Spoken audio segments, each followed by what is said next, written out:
रविवार व्रत का ऐसे करे पूजन। सूर्य का व्रत 1 वर्ष या 30 रविवारों तक अथवा 12 रविवारों तक करना चाहिए।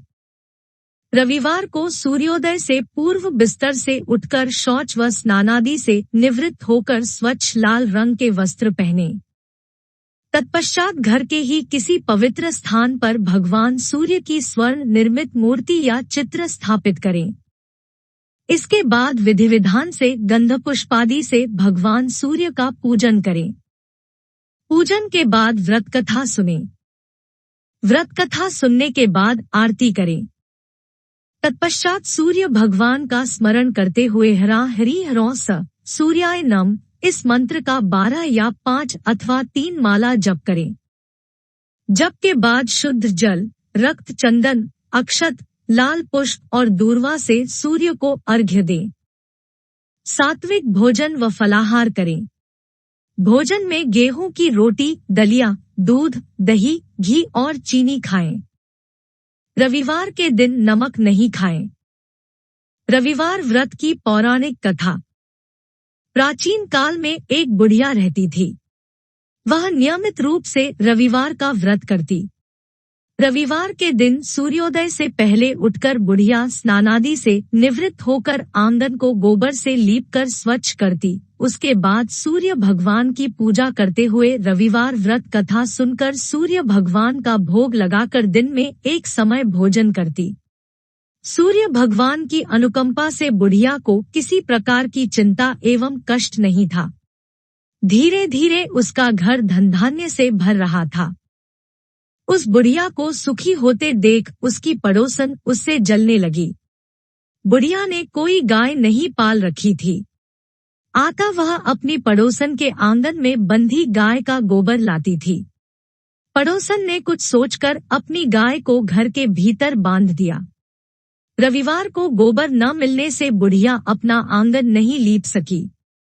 आंगन न लीप पाने के कारण उस बुढ़िया ने सूर्य भगवान को भोग नहीं लगाया और उस दिन स्वयं भी भोजन नहीं किया।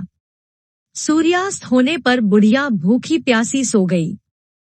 प्रातःकाल सूर्योदय से पूर्व उस बुढ़िया की आंख खुली तो वह अपने घर के आंगन में सुंदर गाय और बछड़े को देखकर हैरान हो गई। गाय को आंगन में बांधकर उसने जल्दी से उसे चारा लाकर खिलाया। पड़ोसन ने उस बुढ़िया के आंगन में बंधी सुंदर गाय और बछड़े को देखा तो वह उससे और अधिक जलने लगी। तभी गाय ने सोने का गोबर किया। गोबर को देखते ही पड़ोसन की आंखें फट गई। पड़ोसन ने उस बुढ़िया को आसपास न पाकर तुरंत उस गोबर को उठाया और अपने घर ले गई तथा अपनी गाय का गोबर वहां रखाई। सोने के गोबर से पड़ोसन कुछ ही दिनों में धनवान हो गई। गाय प्रतिदिन सूर्योदय से पूर्व सोने का गोबर किया करती थी और बुढ़िया के उठने के पहले पड़ोसन उस गोबर को उठाकर ले जाती थी। बहुत दिनों तक बुढ़िया को सोने के गोबर के बारे में कुछ पता ही नहीं चला। बुढ़िया पहले की तरह हर रविवार को भगवान सूर्यदेव का व्रत करती रही और कथा सुनती रही। लेकिन सूर्य भगवान को जब पड़ोसन की चालाकी का पता चला तो उन्होंने तेज आंधी चलाई।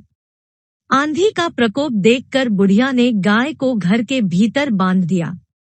सुबह उठकर बुढ़िया ने सोने का गोबर देखा, उसे बहुत आश्चर्य हुआ।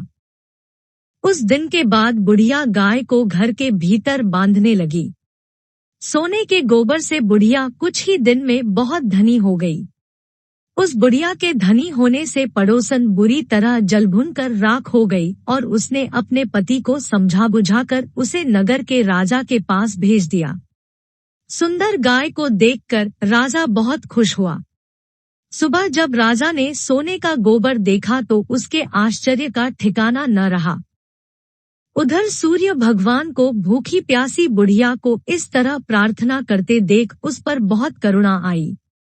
उसी रात सूर्य भगवान ने राजा को स्वप्न में कहा, राजन, बुढ़िया की गाय व बछड़ा तुरंत लौटा दो, नहीं तो तुम पर विपत्तियों का पहाड़ टूट पड़ेगा। तुम्हारा महल नष्ट हो जाएगा। सूर्य भगवान के स्वप्न से बुरी तरह भयभीत राजा ने प्रातः उठते ही गाय और बछड़ा बुढ़िया को लौटा दिया। राजा ने बहुत सा धन देकर बुढ़िया से अपनी गलती के लिए क्षमा मांगी। राजा ने पड़ोसन और उसके पति को उनकी इस दुष्टता के लिए दंड दिया। फिर राजा ने पूरे राज्य में घोषणा कराई कि सभी स्त्री पुरुष रविवार का व्रत किया करें। रविवार का व्रत करने से सभी लोगों के घर धन धान्य से भर गए, रास्ते में चारों ओर खुशहाली छा गई। स्त्री पुरुष सुखी जीवन यापन करने लगे तथा सभी लोगों के शारीरिक कष्ट भी दूर हो गए। श्री सूर्य देव की आरती। जय जय जय रविदेव, जय जय जय रविदेव, जय जय जय रविदेव, जय जय जय रविदेव। रजनीपति मधारी, शद्दल जीवन दाता, षटपद मन मुदकारी, हे दिनमणि दाता। जग के हे रविदेव, जय जय जय रविदेव, जय जय जय रविदेव, जय जय जय रविदेव। नभमंडल के वासी, ज्योति प्रकाशक देवा, निज जन हित सुखरासी, तेरी हम सबे सेवा। करते हैं रविदेव, जय जय जय रविदेव, जय जय जय रविदेव, जय जय जय रविदेव। कनक बदन मन मोहित, रुचिर प्रभा प्यारी, निज मंडल से मंडित, अजर अमर छविधारी। हे सुरवर रविदेव, जय जय जय रविदेव, जय जय जय रविदेव, जय जय जय रविदेव। व्रत का फल। इस व्रत के करने से मनुष्य को मोक्ष प्राप्त होता है। इस व्रत के करने से स्त्रियों का बांझपन दूर होता है। इससे सभी पापों का नाश होता है। इससे मनुष्य को धन, यश, मान सम्मान तथा आरोग्य प्राप्त होता है।